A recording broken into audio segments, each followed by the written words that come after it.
Kuomet buvau studentė tiek bakalauro, tiek magistro studijų metu, ypatingai gal magistrantūros metu, labiausiai atsimenu savo grupiokus, labiausiai iš tikrųjų, nes tos draugystės yra išlikę ir iki šių dienų.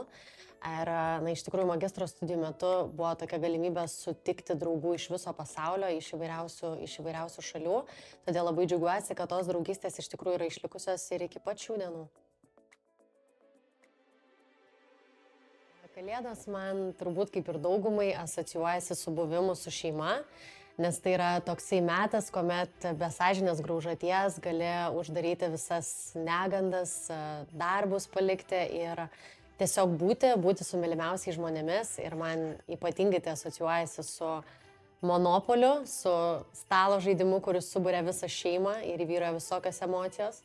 Tai iš tikrųjų tas kalėdų metas yra tuo ir stebuklingas, kad turi akimirką galimybę grįžti vėl į vaikystę.